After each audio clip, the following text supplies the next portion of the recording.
How's it going? I'm here with another GM mode, and if you don't notice, something is wrong right now. I'm back at the start of the season. I have no idea what happened. I saved after I exited out last time, but for some reason, I tried to load it back up. It came into this, so I went out of it, and I went into the load, and I tried both backups. I just can't get it back. I don't know what the hell happened. I don't know if it got corrupted or what. This is where it loads up at. It doesn't save, or it didn't save. Neither of the backups have it, so I don't. And if I didn't save, one of the backups would have it. So I don't know. I don't know what happened. Honestly, I'm really pissed that it happened. Because we are off to a fantastic start. But then this happens, and now I feel like it's...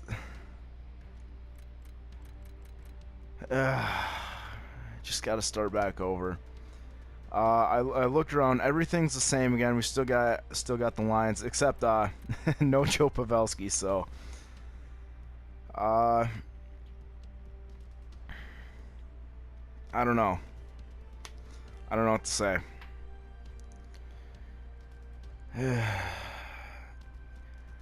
I'm thinking I'm still gonna make the Joe Pavelski trade though. So I'm gonna go ahead and do that. Because I think that really helped us out.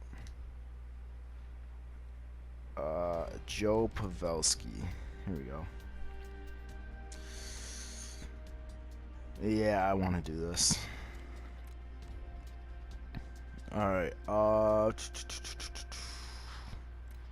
I know it was a first round pick. How does that keep us over the cap? Oh, okay. So the reason why this trade was able to go through last time and it won't go through now is because they had already paid a little bit of Joe Pavelski's salary. So I'm gonna see if I can get them to retain a little bit. There we go. $500,000. In order for them to do that, I'm gonna have to add another pick, and I want to give them this this Edmonton pick. And then, so the trade will go through.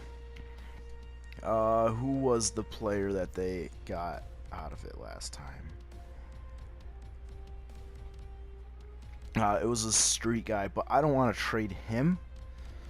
I'm going to trade this guy because he's got low AHL top 2, which is lower than what the other guy has. The other guy's just not signed. And, actually, you know what? I'm going to trade Julius Honka because he's 23 now. He's got that low AHL potential. I don't think he's going to turn out to be anything. That, and with them retaining a little bit of the salary, I still want this to go through. So I'm going to add him into there, and then I'm going to try and get this to go through. Actually, no, I'm going to try and have them retain $1 million. Just so I don't have to pay it. Let's see if it'll go through. Oh, hell yeah. Alright, so... Alright, where is... Okay, Pavelski's already up here. Edit lines. I kind of feel bad for Franz Nielsen. Especially because there's not injuries on, so he won't get playing time. But Pavelski's just the better player. Now, hopefully, we can get off to even better best lines. I'll just do that. Man, these three together better have good seasons so they can be on the team next year. Especially him. I want his potential to go up. I would take bottom 6 from him, and then maybe I can trade him because he doesn't have the offensive stats to be a top 6 guy. So hopefully we can get off to an even better start having that trade made. And yeah, I'm not even gonna look at the player meetings yet. I'm just gonna go ahead and let's go through the first month again. And we're already starting off worse. Alright, player morale. Joe Pavelski, welcome aboard. Alright, that's fine. And something that I noticed is in one of my other GM modes is when your team is going on a streak, after every win you can have a player meeting. Like right now, there's definitely going to be a player meeting because we're on a 4-game win streak. Okay, at least they're used to. Maybe it's on game day. Like if I simulate up to that day. Okay, actually, I don't know. I was able to do it in my in one of my other GM modes. We were going on a win streak, and after every single win, I was able to have a player meeting, and it kept boosting up their morale, and they just kept getting better and better. I had almost everybody on the team with boosted overalls because of morale. Sean Bergenheim. I already did a shakeup. You asked about this last time. I got Joe Pavelski. You happy? Deal with it. But yeah, I had almost everybody's overall up because of morale. And we're 6-2-0. Okay, that's not bad. We're not quite at where we were before, but it's fine. So, second month. But yeah, after every single win, I was able to do a player meeting, and it boosted up their morale. And I think I had a streak. It was like 12 games, it was something like that. And just going throughout the year, we were a really streaky team. So I was able to during losing streaks, I was able to help boost up their morale, and during winning streaks, I was really able to get the team on a whole other level just because of boosted overalls. Like Jamie Benn's 95 and Tyler Seguin's 93. That's ridiculous. Vasilevsky. A lot to be proud of. Good work. That second choice usually seems to always be the best one. Good balance. Because it's either positive or no effect, which no effect isn't the greatest, but it'd be a lot worse if it was negative. Alright, so a couple shootout losses. Come on, let's win this one. Yeah, there we go.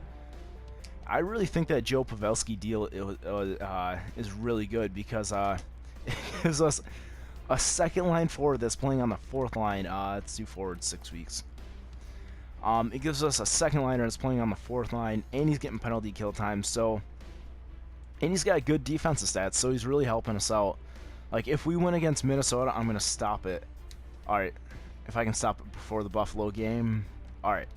Ooh, go to player morale. So that was a good time. Yeah, I can hold the team meeting. Jamie Benn wants to talk. Thrilled with playing time. Good balance. They're like, oh, okay, no effect. Klingberg, team performance is a non-issue. I agree. No, okay, so maybe they're changing a little bit, and I seem to be having more no effect than anything. But yeah, I noticed that we've been playing our way during the streak, boys. Let's continue to focus on our play and not the results. So if I click that one, a few people like it. Usually there's nobody who doesn't, but those couple people that like it, their morale will jump up. And if we can get this win against Buffalo, see, now I can come back, and if I simulate up to the next game, I should have another player meeting available. Yeah, there we go. Whole team meeting. See, you can do that after every win.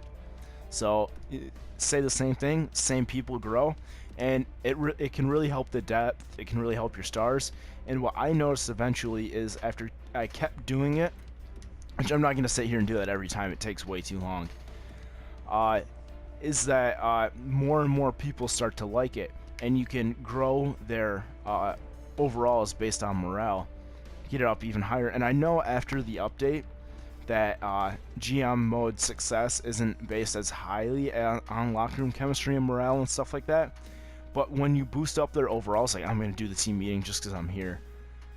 It really helps.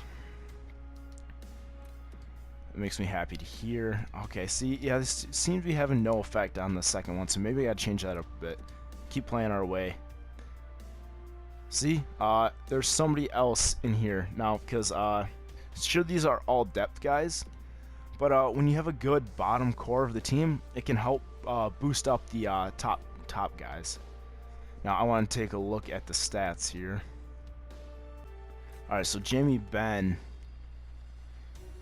He's not quite where he was at last time, but that's perfectly fine. The team's doing good. Actually, no, I think he's not quite where he's at. Jamie Benn has even less. But I like how the team's doing. They're doing good. You just got to find a way to keep it up. Like Luke Green, he's doing fantastic. God, he's good. Oh yeah, Joe Pavelski, 11 points on the fourth line. That's really good. We got good depth scoring. That is what's going to help us during the playoffs. I think that's what we were missing these past 2 years, and we didn't have a defensive bottom six. So I'm going to simulate up to the All-Star break. Basically like a month and a half, 2 months here. There we go. So yeah, if you want to take your time and be methodical after every win, see, after every single one of these wins, I could boost up their morale. But it would take forever, and it's it's not really worth it that much. But if you want to be methodical and you want to do that, that is something that can really help you out. And I think that's one of the benefits of this player morale system. Man, we're winning some games here. I wish you'd stop losing. I think last time we had 30 wins. So if we can keep that up, that'd be fantastic. Alright, we're starting to go on a little bit of a losing streak here. We lost 5 games this month. Alright, scouting assignment. Here we go. Where should I go? Where? QMJHL. Forwards, 6 weeks. There we go. St. Louis, we get a win, finally. Oh, Colorado, Jesus. Alright, so it looks like we're coming back down to earth a little bit here. I would like to be better than we were last time, but I don't know if that's exactly possible. I mean, we only need to get 3 more wins to be better than last time, I believe. So we just gotta stop losing. There we go, getting some wins. I'm getting a win. Shootout. See, losses in overtime and in shootouts are perfectly fine, because we're getting a point out of it. I'd rather have that than... Okay, so we're 32-10-4. I think that's better than the last time. And our AHL team is 32-12-1, which is fantastic. Both doing really good right now. I want to take a look at the stats one more time. There we go. Alright, Tyler Seguin, 53 points. I think that's where he was at last time. I don't remember. Luke Green, second line, and first line power play. So our power play must be doing fantastic. Either that or our second line scoring a lot, because I mean JVR's up here too, and so is Duchesne. I wish Mantha would step it up just a little bit, but the team's doing really well, so I can't complain. So we're basically at where we were before. Pavelski's getting like third line points, second or third line points on the fourth line. He's also getting penalty kill, but I doubt he's scoring on the penalty kill that much.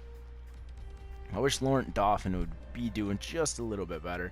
I think he'll grow because he's actually playing in his role this season instead of last season where he was playing above it for a while. Glendenning's doing pretty good, especially for a defensive guy. I like that he's chipping in points. And team stats. Actually, I want to look around the league for points too, but we're leading the division. I assume we're leading the conference. Okay, we're leading the conference and in the league. All right, we're back where we were before. It's almost like it never happened. I actually think we're doing better. So yeah, maybe it was a good thing I wasn't able to load it back up. We're first in goals for. What's goals for per game? All right, we're first in goals for per game. I think we're best in goal. Oh my God, we're literally the best team. We have the most goals for per game, and we have the least amount of goals against per game. And our power play percentage is through the roof. 30%. That's unsustainable. Oh man, that's fantastic though. And our penalty kill is at. Alright, so we're third in the league in penalty kill. We're literally the best team. That's fantastic. I guess it was a good thing that this happened. There's a silver lining to this, but let's take a look at the rest of the league. There we go, entire league. Here we go. And John Tavares, of course he's leading the league. He's got 5 stars in every category. He's 97 overall. His lowest stat is his fighting skill. Lowest stat other than that is endurance or poise. Right? Yeah. Which endurance, I don't think the simulation engine takes that into account very often. And poise, that's only gonna hurt him during the during the playoffs. But man, John Tavares is fan-fucking-tastic. His lowest offensive stat is a 95. That's, oh my God, that's just incredible. I would love to have him on my team. Imagine him with Jamie Benn and John Tavares, or Jamie Benn and Tyler Seguin. Oh, that'd be incredible. Stamkos too. Tavares and Stamkos. I throw Stamkos on the wing. Let Tavares play center. Stamkos isn't that good at faceoffs. Tavares is. Wait, yeah, he's got 86. If Tampa Bay was able to trade Stamkos, if they're not able to sign him to an extension, I would love him to go to New York. Sure, they'd have to give up an arm, like, and maybe another arm just to get him, but these two together, they'd be the best 1-2 punch in the game. At least in my opinion. I think they'd be better than Sagan and Ben. I think they'd be better than Ovi and Backstrom. It'd just be incredible. But yeah, that's how the league looks. Grigorenko, wow. I remember in NHL 15 or no, I think it was it was probably 14. If not, it was last year. He wouldn't grow on Buffalo. He just wouldn't. You could try and do anything with him. He just would never grow. Glad to see Ovi back to where he was, though. That's great. But yeah, that's how the league looks. But yeah, I think that's gonna do it for this time. Unfortunately, we couldn't continue up what we had last time, but we're doing even better this time. So until next time, I'll see ya.